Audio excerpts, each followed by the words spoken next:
Good afternoon. I suspect everyone can hear me quite well. Thank you for coming and thank you for being here. I am Michelle Spencer. I'm the Associate Director of the Bloomberg American Health Initiative, and it is our pleasure to be able to bring a series of seminars to you. The first seminar for this particular term will be Advocacy Now More Than Ever, and that's being presented by Oying Oying Rimon and Beth Fredrick. And so a little bit, and thank you again for being here. We are being recorded, and so those things will be available to you, thank you, in the future in terms of this broadcast. So Oying Rimon and Beth Fredrick will review the rich history of advocacy here at the School of Public Health. And we'll talk a little bit about the exciting future of public health advocacy. They'll discuss the different levels of policy at which advocacy can have an impact and what makes policies effective. Oying and Beth will also share important lessons learned from their own dynamic careers in public health advocacy. And so just a little bit about Oying and then Beth, and I'll turn it over to them.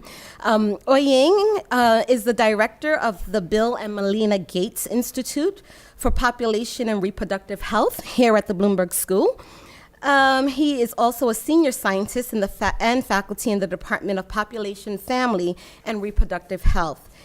He's one of the founding directors of the Center for Public Health Advocacy, which was launched in December of 2016, and that aims to train public health advocates through advocacy, education, research, training, and practice. Beth is the executive director of the Advanced Family Planning Advocacy Initiative of the Bill and Melinda Gates Institute. She is also a senior associate with the Department of Population, Family, and Reproductive Health and is the co-director for the Center of Public Health Advocacy. So at this moment, I'll turn it over to Oying. Thank you very much.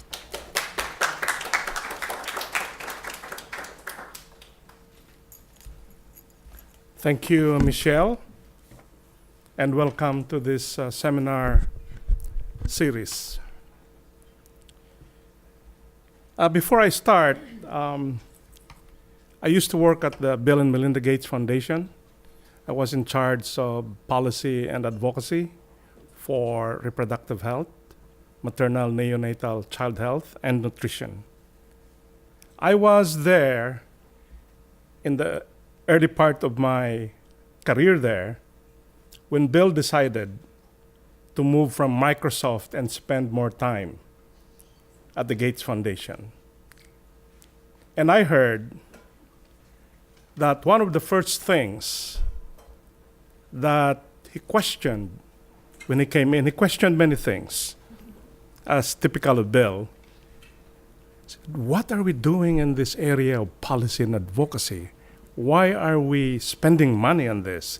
It's almost like saying, why are we wasting our money on this? But I've not heard him say that. So that was one of the first things that he was very curious about. And then, of course, the policy and advocacy people went on high gear, and tried to make a case, why policy and advocacy is important. And true enough, he turned around and made policy and advocacy one of the highest priorities of the Gates Foundation. Why? Because despite the fact that the Gates Foundation is the largest foundation in the world, which gives out close to $5 billion a year, it's a lot of money, that is a drop in the bucket in terms of what is needed around the world. And for anybody to really think to have an impact, you need to leverage your resources. You need to align your resources and be aligned with your resources of many other players in the field. And policy and advocacy is the major instrument for that. So the school itself has a rich history in advocacy. Where's my... And let me just cite some milestones here. Although the history of the school has really been, in practice, not focused on advocacy. It's always been focused on research. But in reality, there has been a lot of things that are happening on advocacy in the history of the school. So just to take you back in terms of the few, there are many. If you could have imagined one of the top professors who helped discover vitamin A and vitamin D would write columns in a women's magazine, if I told you that, and if it's not the truth, you would not have believed me, right? But why did he do that, McCollum? Why did he do that? Because he probably realized early on that research, which is not used in terms of impact on public health, is useless research. You've got to bridge the science and the research in terms of what it can do on public policy and what it can do to advance public health. So that was in the 1920s. In the 1990s, Al Summer and his team, and Al is here, he can correct me if I'm wrong, did studies on vitamin A. The original purpose has something to do with night blindness. But then they discovered that it could also reduce infant mortality in a very significant way. And this was in Nepal and Indonesia. And on the basis of Al and the Center for Human Nutrition's research here, vitamin A, fortification, supplementation is now a major public health intervention around the world. But how did that happen? Well, Al is not the type of person who is just a bent scientist. You know, he knows that what was discovered in the research have huge implications for the world in terms of saving lives. So there's science there, definitely. But I was asking Al when he came here, I said, Al, do you remember the chief of staff of the Committee on Hunger in Congress, which first put vitamin A on the map and have it funded? And he said, yeah, I remember him, but could not remember the name. I could not remember the name. He just happens to be a classmate of mine at Princeton. I couldn't remember his name. And he was telling me a funny story when he said that the two congressmen who were co-chair of the Committee on Hunger was flying, I think, back from Ethiopia. And they were very angry at the Reagan administration at the time for cutting budgets on health, domestic and internationally. And one of them was reading a magazine, I think it was Newsweek. And there was something there about this discovery of Al and his team, the magic bullet. And they said like, whoa, we can save a lot of lives. Let's take it back to Ronald Reagan and make vitamin A funded. That's how vitamin A, you know. I don't know whether that's true, but that's what he was telling me. Story, but it's true. So there is science, but there is also, to some degree, you know, some level of advocacy because it was in the media and people read it. Okay. So moving forward, early 2000, we have Mayor Bloomberg made a major difference and forever changed the way we do business here with his investments. And as we know, you know, and I know, that he is an advocate for gun control and for tobacco control. So as you can see, things are moving along. And then, of course, in December 2016, the Center for Public Health Advocacy was finally set up here at Johns Hopkins University. And today, let me just share with you our new dean, Ellen Mackenzie, in terms of his first issue of this Hopkins magazine. glad to see the case for advocacy that she wrote here, and refers back to the history with Evie McCollum and the discovery of vitamin A and D. You can read this later on, but one of the things that Ellen said here is that one of our benefactors, Sid and Elaine Lerner,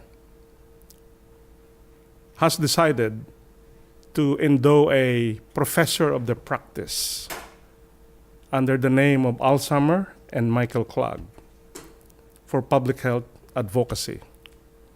And we are in the process of recruiting that person who hopefully would become the director of the Center for Public Health Advocacy down the line. But more over and above that, they have also agreed to endow a prize for public health advocacy practice, again under the name of Alzheimer's and Michael Klug. And we will be giving this prize every year. I think it will be a global prize to the person that would meet the most the criteria that we would be setting up. And I'm not sure, Ellen, whether I could say this, but we have also, you are in discussions with President Daniels and another position with the School of Arts and Sciences and Department of Political Science and the School of Public Health for another position that would link to public health policy and advocacy. So what you will see here is that the school is really bringing public health advocacy, research, teaching, and practice into the fore in terms of what we do. Now indulge me. Just close your eyes just a little bit. What has public swimming pool got to do with public health? What has seatbelts got to do with public health? And you have heard this word, designated drivers. What has this got to do with public health? Designated driver? You've got a smiling driver there, I can picture that, driving a car. And this powerful word, which is the 1,000 days campaign. What has this got to do with public health?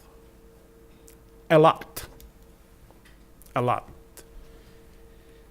Could you imagine that those days, in the 40s or the 50s perhaps, when you were scared to go, people were scared to go to the swimming pool because of polio? How did you deal with that? At the time, you use extensive filtration system or you completely replace the water. Until, of course, chlorine came into wide use, and that helped make the public swimming pool safe. And people didn't have to worry about acquiring polio through the public swimming pools. Seatbelts. You probably have no idea that seatbelts, the policy that we are now all using seatbelts, the science and evidence of that came from the research done here at Hopkins.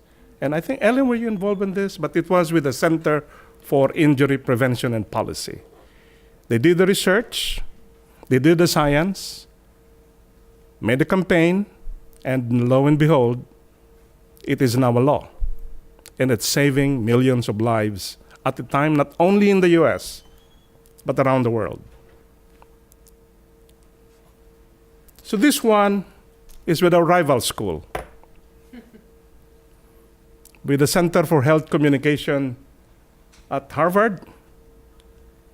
And so they have this idea of like an entertainment education programming, the way our Center for Communication Programs is known worldwide, that if they partner with the entertainment industry here in the US and develop a campaign to reduce people driving who are drunk, what could it be? And they did their own research, and they borrowed from the example of Scandinavia and tested it here. and came up with the concept of designated driver. And the entertainment industry included that as part of television drama, as part of almost all entertainment in the Hollywood industry. So now, it's a norm. We don't even think about it. Which is always our designated driver today or tonight, right? That came from science. You can trace it back here at Johns Hopkins University.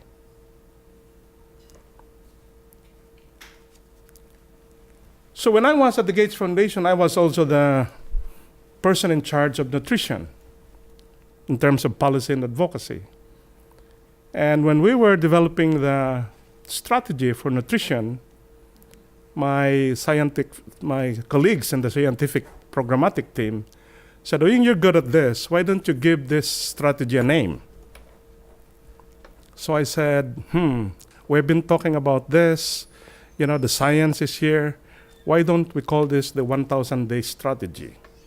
You know what the 1,000 days is? From pregnancy to the first 24 months of birth is the window of opportunity to address suboptimal growth, suboptimal breastfeeding, and deficiencies in micronutrients. And it is this window, 9 months of pregnancy and the first 24 months, where you can have the most impact. And if you're outside of this window, the damage will have been done, and the damage is either permanent or most likely cannot be reversed. So that window, the 1,000 days. And my colleague said, Oying, it's not technical enough. You know, our strategy is technical. I said, well, you asked me. My suggestion is let's call it the 1,000 days strategy. Well, I didn't win that argument. But then I put a grant in place in Washington, D.C. with an organization which has all the membership of the NGOs. And I said, launch the 1,000 Days movement. And I said, get Hillary to launch it. And let's get some money also from the Walmart Foundation and have a partnership, on this. So now you have 1,000 days is the mantra around the world, of all the nutrition community. 1,000 days, 1,000 days. It also gives you that if you have this heart to say, okay, let's have a feeding program. Well, if the feeding program is beyond that 1,000 days, it doesn't really help much because it's outside that scientific proof, that you can make a difference.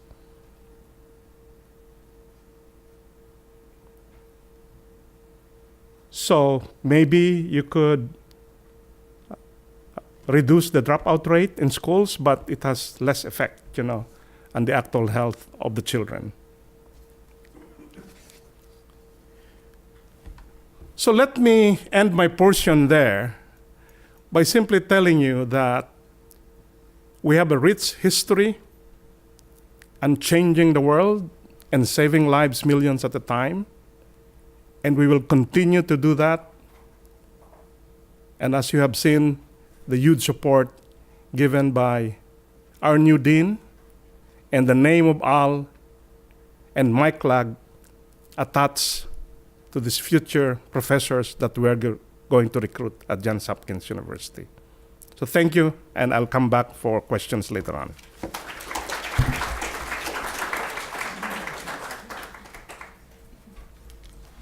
So hi, everybody. Hi. My name is Beth Fredrick, and I'm going to take you into the present, and then eventually we hope to go into the future. So I'm going to take a little break and make a plug right now for all of you to log in to polleverywhere.com. It's actually pollev.com. So it's pollev.com. And then put in /Public Health 163. Because at the end of my presentation, we want to turn not only to your questions, but to your ideas for how the future of public health advocacy should roll out and what we should be thinking about in these trying times around the world in terms of improving public health and well-being. Okay, so you want me to do it again? Okay, it's poll, POLLEV.com / do I have it right, Margaret? / public health, and then the number 163. And as it said, you can think a little bit as I go through my presentation what you want to contribute to our conversation on the future of public health advocacy. So I'm a little daunted by my task today because I looked at the fellows of the Bloomberg American Health Initiative, and they were our primary audience when we first started out. And among them, there are some of the most accomplished advocates I could ever imagine in the public health sphere. And now I look at the audience here, at some of my colleagues from within the school, and I think the same thing. How could I possibly give any basis for public health advocacy that you don't already know? But like any good advocate, I have an ask. My ask for all of you is that Oying and I, and everyone who's affiliated, and we have many other faculty affiliated with the Center for Public Health Advocacy, we want you to be our champions. We need more champions for public health advocacy. My career, I'll give you a little snippet of that, like Oying's, was born in advocacy. It wasn't called that at the time, but I started my career almost 3 decades ago working with a think tank, a research institution called the Guttmacher Institute. The Guttmacher Institute is now one of the premier research and evidence producing organizations, non-governmental organizations in the world on sexual and reproductive rights and health. And they produce most of the research that we rely on in that arena. What most people don't know is that the Guttmacher Institute was founded by a journalist and a lobbyist, an advocate in Washington, D.C. It wasn't founded by any sort of researcher. Those two people understood that without evidence, they couldn't move an issue forward in Washington or internationally. I'm going to have the same problem Oying did. Wait, no, wrong way. No, wrong way, wrong way, wrong way, wrong way. So when we started 4 years ago thinking about institutionalizing advocacy within the Center for Public Health Advocacy, Oying and some others and I went around the school and interviewed a lot of the faculty who we thought might be interested in being a part of this endeavor. And over again, we heard from them, well, I'm not an advocate. I don't consider myself an advocate. I don't think that this is, the advocacy is just not for me, or I don't necessarily see your vision. Now, these were people who had already accomplished a lot in terms of moving public policy. So it was interesting to us that that's what they said. But they were thinking in their mind that advocacy was perhaps a protest or an activism or something else beyond what they were really doing, which was using evidence to really inform a policy process. So I thought maybe we would start by neutralizing some of their fears about not having advocacy impede their objectivity or their work and standing within the school. So this is Merriam-Webster's definition of advocacy. And you'll see that it's the act or process of supporting a cause or proposal, considering alternatives. Nothing scary there. It's what we do in our work all the time in public health. And if you look at their definition of policy, again, a policy is not something scary, and it's not something that we should be afraid of. It's a course or method of action or a high-level overall plan. Now, at this point, I hope you're calming yourself down that you're an advocate because you're planning people, or you wouldn't actually be here at Hopkins. We also don't have to fear advocacy because it happens everywhere. It's a part of our daily lives. If you're a parent and you're trying to convince your children to do one thing or another, you are advocating. You are thinking about what they care about and trying to get them to care about what you care about. You're doing it every single day. And this slide is designed to show you that there are multiple levels at which advocacy can take place, from the global arena all the way down to institutions and associations. If you don't think that within this school of public health, we're not advocating with each other all the time for resources and priorities and places on the agenda, you're fooling yourself. Even if you don't consider yourself an advocate, you will be advocating at some point in your career. On top of all of this, there's a body of growing evidence that supports our work in advocacy.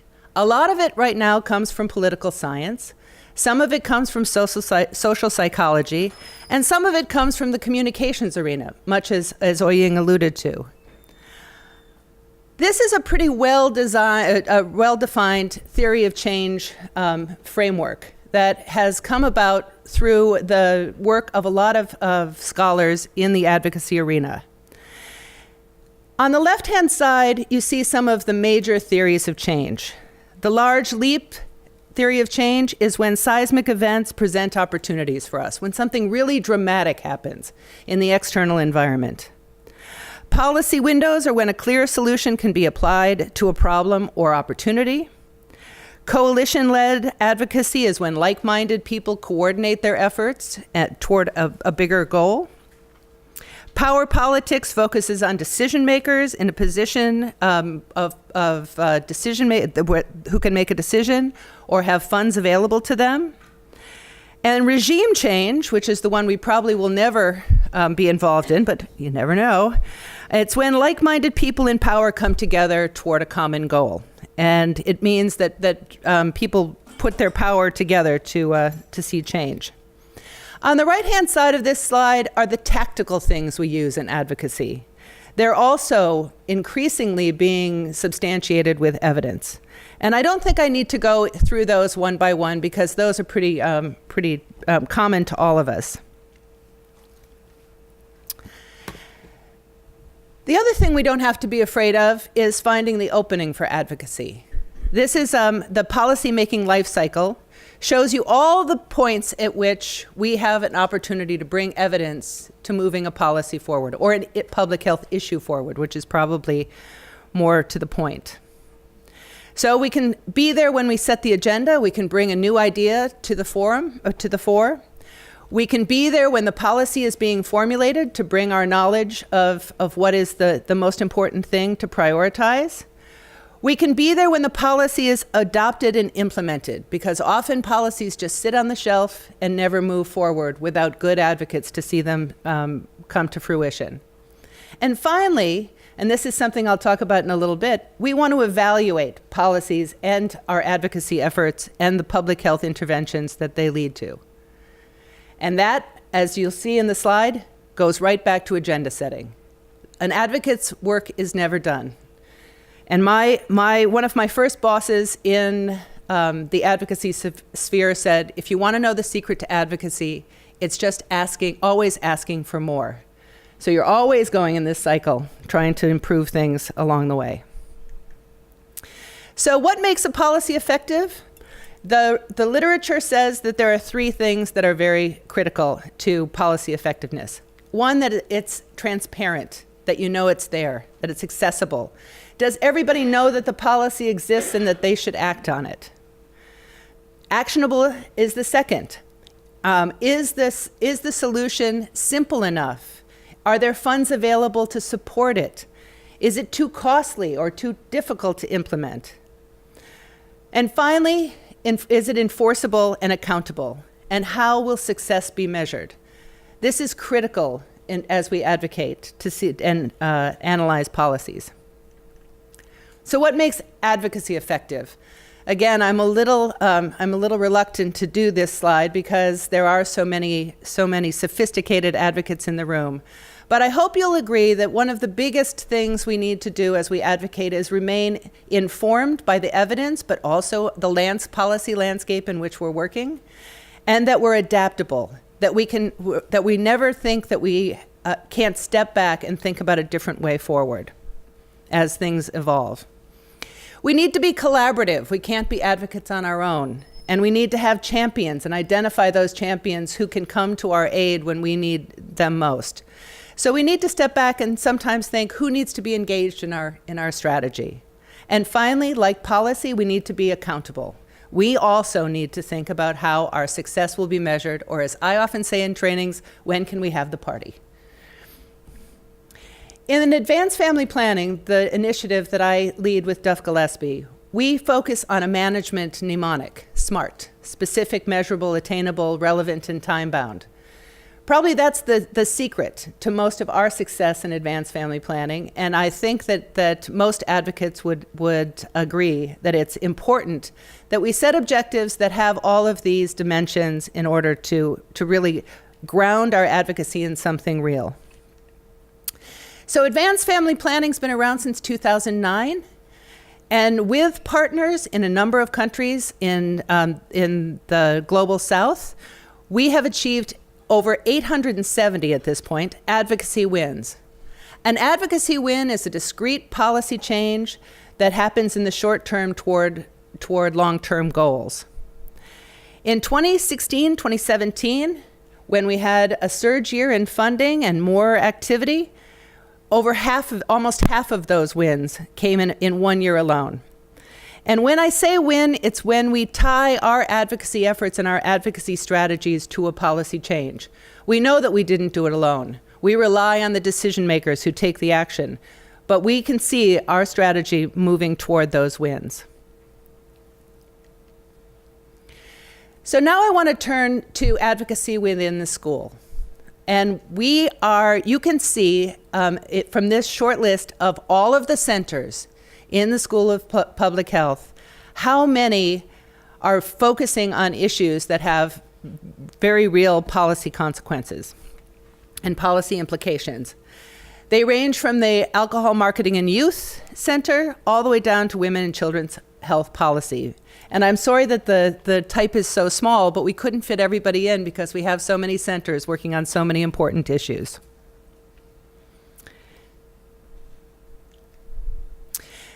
So the Center for Public Health Advocacy is oriented primarily toward integrating advocacy within the school. But more importantly, it's to use the resources we have at hand to make us better than the sum of our parts, and to make sure that we're taking advantage of everything we're learning as we're implementing advocacy within the school. So the first thing that we do in the center is to link science to advocacy, to really see what kinds of evidence and evaluation can guide what we do here in this sphere. We also want to professionalize advocacy. Another thing we heard in our consultations with faculty is that they weren't sure how this was going to impact on their career. If they put in their curriculum vitae that they were an advocate, would that be a criteria for promotion within the school? And I think it is, and you can see it in the guidelines, but there was some reticence. The Center for Public Health Advocacy wants to change that. We want to see advocacy as a professional endeavor. We provide a focal point within JHSPH so that we can learn from one another and that we can share information across issues. And we want to position the Bloomberg School of Public Health as a pioneer. As Oying often says, if you wanted to learn how to be an advocate in public health, where would you go? There is no school other than the Bloomberg School of Public Health that has this kind of center with this kind of focus. Now, I think that others are catching up with us, but we certainly are ahead and in the lead in this arena, and we hope to continue as in the directions that Oying was sharing with us. So now we get to the fun part. We've done the past, we've done the present, now we're going to do the future. I'm going to ask Oying to come back up and join me. We're going to give you a few more minutes to think about it, and now that you've heard from both of us, think about what you think the future of public health advocacy is, and we're going to be able to show that, Diane, or how is this going to work? Oh, and I want to introduce Diane Coraggio, who is the center director at this point. Not director, no, coordinating manager, right? What are you? We're recruiting the director. She's actually managing as we do. So how does this work? We will read them. Okay. You want to read them now, or? Yeah, sure. Okay. So we already have some contributions from some of our audience. Do you want to join me, Oying?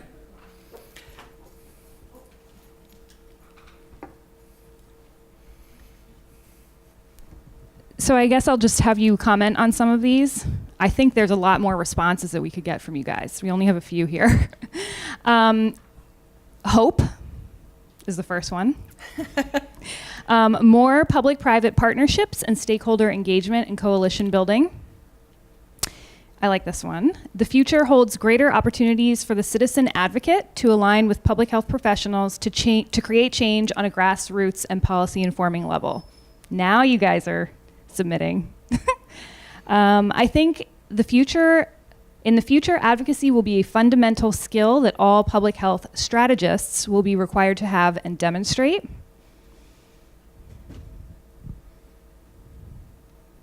In recent years, we've been finding the opposite of public health advocacy, anti-advocates, especially in the realm of vaccines. And as those voices rose, the science-based voices didn't respond quickly enough to quell the movement. Worse, it's set up by nature an adversarial role for those who are motivated largely by fear and trying to protect their loved ones. How do we both recognize and respond to negative acting movements before they get out of hand? I guess we'll pause there. It's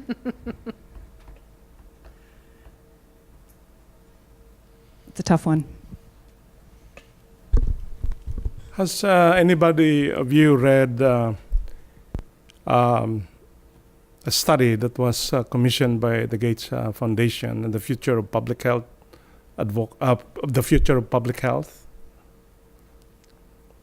So that study, which was recommendations, which was adopted by almost all schools of public health, except Johns Hopkins, from what I remember, concluded that the future of public health is really in the area of leadership, and that the schools of public health should be producing people who are going to lead public health activities at the local, at the regional, global, national, and global level. And that part of that leadership has to do with the grounding and how they understand the issue of advocacy. Because you can't be a leader unless you understand the issues around advocacy. So whether you agree with the major conclusion of this study, I think it was executed by the Institute of Medicine, if I remember. That's the way they look, at the future of public health. The schools of public health should be producing those leaders, who are going to man the ramparts, at all the different levels. They did not say produces the research, but the leaders who are actually going to do the practice of public health. So that's one way, of looking at the issue of the future of public health. Now let me tell you one thing, which one of our professors in political science did at the Homewood campus. There used to be a time when all the think tank organizations in the US were mostly what you would say on the liberal side. And then all of a sudden, you see a lot of think tanks, on the right side. A lot.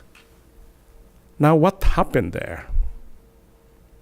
And if you read the writings of one of our professors who studied this very carefully, that was very deliberate. Very deliberate on the part of what you might call the right. In the sense that they said, well, if we are going to change policies, if you are going to engage in this arena, we better have our own think tanks. And we'll fund those think tanks. And that's what's happening right now. You have sometimes, evidence from this side, evidence from this side, right? So the key really here is that we may be producing the most impactful, the real evidence, but if we are not trained to be able to speak to that evidence and make them public, then we lose the battle. I was talking yesterday about a minister from an African country who came and visited me, and he said, I need your help, Oying. He said, I'm also going to run for president, but I'm the Minister of Health now. So I have this health sector reform program and health systems program, and I got money from the World Bank. And I've been trying to explain this to my members of parliament and the others, and I'm not getting any traction. And so I said, why don't you explain it to me? So he explained it to me for almost an hour. He was talking about health sector reform, health systems this and that. And I said, sir, I don't understand what you're talking about.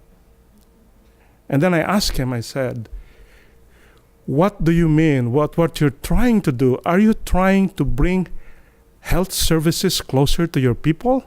Oh, yes. I said, that's the supply side.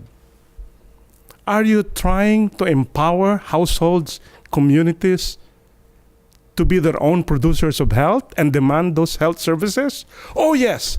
I said, then you have to begin thinking like that. If you do that, there is no person in parliament that would oppose you. Who would be against bringing health services closer to the people? But as long as you are lost in these World Bank words of health sector reform, health systems this, I said, you're not getting any traction.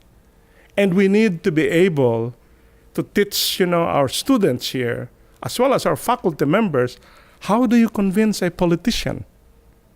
How do you do that? It's not only always having a piece of document. Sometimes they don't read, So there are many ways, in terms of doing that. And that's the kind of stuff that we should be able, to contribute here so that we can train the leaders, the future leaders of public health. What else do we have, Diane? A necessity and critical skill for all public health professionals to embody and keep at the center of their work. Hopefully, it will include more involvement from the public, people impacted by the policy proposals who are neither scientists nor politicians. Are you sure Oying didn't write that one? I like this one. Cultural awareness and relevance. The dominant culture's way of doing things doesn't resonate with all communities. Yeah. And the casual citizen needs to be able to reconcile an overwhelming preponderance of data and that which is considered true by the leading scientific professionals. Can I just make a quick comment on the skills? Let's use the microphone. So you might not think this is a skill. One of the really good lessons I've learned when I was at the Gates Foundation with some of the most brilliant people there in policy and advocacy is the skill of what's the ask. And sometimes you would debate that and you could not even agree in one day. What's the ask? The skill of developing that, what is the ask, is a skill by itself. And maybe there are methods to this, but you win or lose on the basis of what's your ask, And to me, that's one of the skills, that I've learned there. And I think this is the kind of skill that we should also be teaching, our students here. What's the ask? How do you arrive at the ask? So let's take some questions from in the room. Anybody? You'll need to use the microphone, but Diane's ready to run it around. Questions? Comments?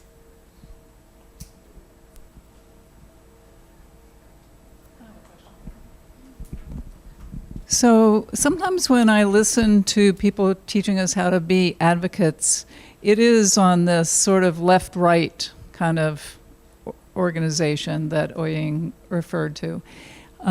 But I guess my question is there a potential for us to see advocacy as at least some parts of it coming together across the political spectrum and learning almost in a scientific way how to identify where there is overlap in terms of what people on both ends of the continuum are interested in terms of the public's health? Is there any science behind that, or are we just? There is. I'm gonna let Oying talk in a second, but I think that that's an excellent question, and I think that there is that it's when I was talking about an informed approach, it wasn't an informed approach simply from your own point of view. It's really important when you're doing any sort of advocacy effort to think about all sides and all dimensions of an issue, and think about and really test and question your own biases within that dimension. It's also really important to be honest and to think about really trying to be honest rather than putting forward an agenda, and honest to the evidence as well as what the real lived experience is around whatever issue you're dealing with. And I'll give you an example of that from my time with Guttmacher, where there was a major advocacy campaign talking about abortion and how it could not be it could not be made illegal because women were having abortions because they were raped or a victim of incest. Well, there are a number of women for whom that's true. But when the Guttmacher Institute did a study of that, they found that that was just a tiny proportion of the women who were actually having abortions. They were having abortions for a number of other reasons. The advocacy groups were irritated that we were going to publish those data. They asked us to think about it before we did it. But we needed to be honest with ourselves and with the women who were having abortions that this was a reality that may not have fit with the political rhetoric, but it fit with people's lives. So I think that there are ways, especially from a school of public health, where we owe it to the advocacy community to raise some of those issues and the various complexities behind some of the issues that we care about. So that's really a really good question. I actually specialize in that.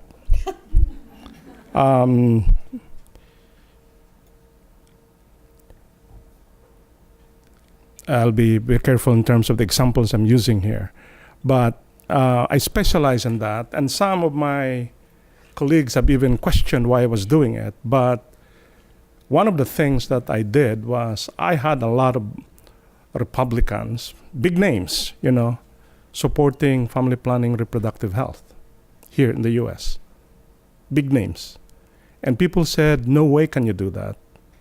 But yes, and some of the biggest names in the business, some of the biggest names in the political consulting world brought together, and they actually agreed. If you define what is common, you can get people to agree. You cannot agree on everything, but you can choose those 1 or 2 points where everybody can agree.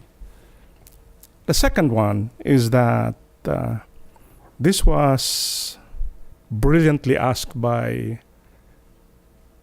somebody in the Gates Foundation, whom I shall not name.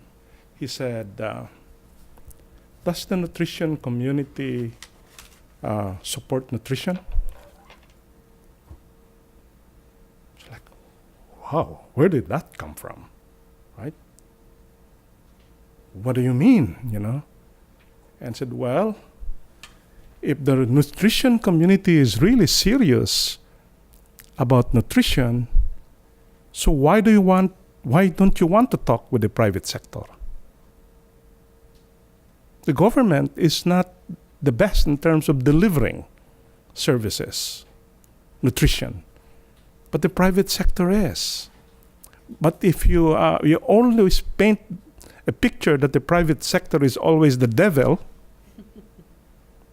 right? We're not going to go anywhere, because we have to have that kind of dialogue with the private sector, right? And one of the things, that I did when I was there was to set this up, with the private sector, with the corporations. Many of them are labeled, by the community as the enemy. But you have to, because you can find, those commonalities where you can move forward together. So yes, it can be done, yeah. But we just have to be open about it, and you have to have the skills to be able to pull that together. Yeah. Any others? Any other comments? Go ahead. Thanks. Hi, I was wondering, in terms of all the important health issues that we're facing as public health leaders, are there any strategies to prioritize a hierarchy of which program has the most attention as far as advocacy? Like, where should we focus our advocacy resources? Do you mean with In what arena? Well, I think In general, in the world? In general, yes, because I think everyone who has a special public health interest is going to feel that's the most important focus area. And how do we communicate that to the greater public? And is there any internal, I guess, agreement of, yes, that is something that we want to be at the forefront of our pyramid of important public health advocacy? Well, I really feel reluctant to answer that question with the dean in the room. And do you want to answer that, Ellen? You're raising an incredibly tough question. I'm not sure how to answer it. I think setting priorities is important. Setting priorities for the entire public health community, I think, is challenging because there's so many important issues. But I think we have to be smart about, and getting back to your smart, defining goals for advocacy and objectives for advocacy. I think we have to be smart in how we identify those properties, what's doable and what's measurable and what can have an impact. So I think there are tools to help us prioritize what we should and could be working on. I'm gonna pass it over to the past dean, and maybe he has a more. No, I think maybe that. two deans can answer the question. No, I think it's a very good question, and it is daunting, and I agree with everything Ellen said because she's my successor. But it's true when you sort of triangulate all these things, you are looking at what's most critical right now, what's potentially doable. Where can you get a coalition together that will back it?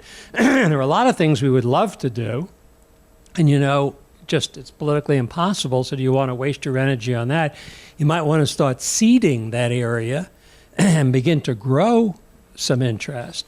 But, I think it's more prioritizing, since most things of public health are critically important, prioritizing where do I put most of my resources now, because it's urgent and potentially doable, and what do I start building from the bottom up for the future? I would add one more dimension to it. You want to choose an issue that you're really passionate about, that you really care about, and you have felt in your own life you want to carry forward. Because the secret to this, and that's why I gave you the cycle, is that there's always going to be something more in whatever issue you choose. You're always going to be trying to push the envelope and keep going. There's never anything that's such as a victory in advocacy. And they're little tiny wins, but the big goal is often beyond our horizon. So it's got to be something that you want to wake up every day and think about. And if it's not, it won't move forward. And I think that's already true in how people choose their disciplines within the school. You chose it because you really care. So let me make one comment about that. I think it's right. You're going to be most effective when you feel deeply and passionately about it. But you also have to guard against your passion surpassing the evidence, the data, anybody else's interest, and so forth. So it can't just be because you're passionate about it. You better have other things to back you up. Absolutely.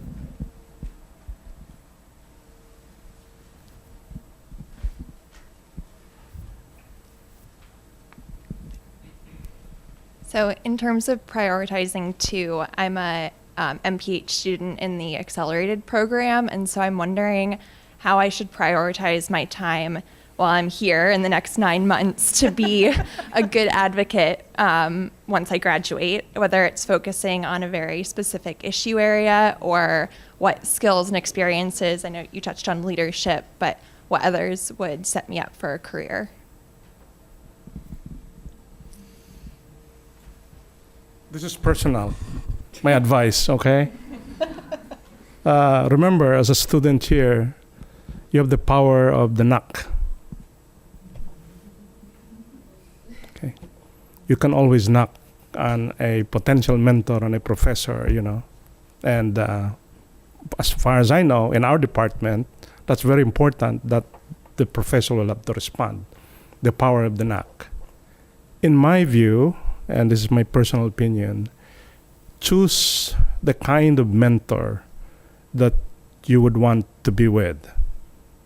Because sometimes that would have lifelong impact in terms of what you do. Sometimes you can't choose a mentor, the mentor chooses you, and that's also good. My own personal journey here at Hopkins is I happened to work with a brilliant woman, professor. Her name is Phyllis Putro, who founded everything, that she led. And I learned a lot from her, and of course, she learned a lot from me too. But that partnership of mentorship, has a lifelong impact on what I do. I've learned a lot. So the power of the knack, and choose carefully. If you have to choose, sometimes the mentor will choose you. Yeah. We've got a time for maybe one or two more. Go ahead. And then you in the back. Did you have a last? Okay. Go ahead. Hi. I had asked the comment about hopefully the future of public health advocacy involves the public more. And I really, whose job is it, is the question that I want to ask, in the sense that ideally everyone who cares about a policy change is involved in getting the public involved. In reality, scientists and researchers have a very specific role. People who write policy and lobby governments have a very specific job.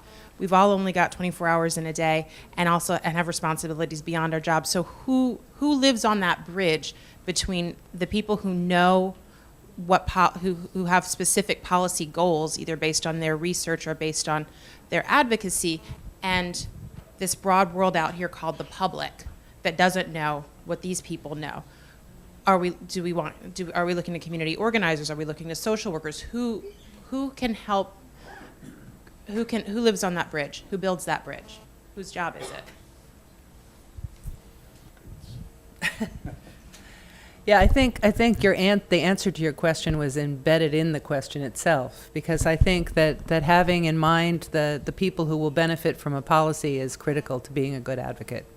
And engaging those communities and bringing them into your advocacy enterprise, whatever it is also really critical, because we can't just be advocating up above how people are experiencing different health issues. So I think it's difficult because it's not always the most expedient. So a multi-dimensional advocacy campaign or effort would incorporate that, and you would have it. You would look at your resources and see where that would fit in best. But I think we all build a bridge. We all need to build a bridge. We can't just be. It's one of my favorite things about the School of Public Health here at Hopkins, which is that we are very oriented externally as well as internally. So just a quick, you can look at it two ways. So if you look at the Gates Foundation, it has a policy and advocacy team. In fact, it has a president for policy and advocacy, and they work with the program team. So in a way, the policy and advocacy team is kind of your professional bridge, to be able to do that. So that's one way of looking at it. The other way of looking at it is that, and I've seen this over and over again, especially in an institution like Hopkins, normally when a faculty is just starting, trying to make a name for herself or himself, trying to establish, credibility and get promoted, they normally kind of back off from advocacy. They focus on the research, right? Whereas the more seasoned, the more mature professors, the people have actually changed the world already, they have no qualms about saying, yeah, I do advocacy, because they believe in the science of the research. So they don't think like, okay, somebody else will have to advocate for me. No. If you really believe in the science of your research, you practice it yourself, So the more senior, the more seasoned ones here, they do practice it. Yeah. So we don't have any more time for any more questions, but I know you have one for sure. Please come up and see us. We're happy to stick around a little bit and answer a few more questions, but we do need to close the session. So thank you, everyone.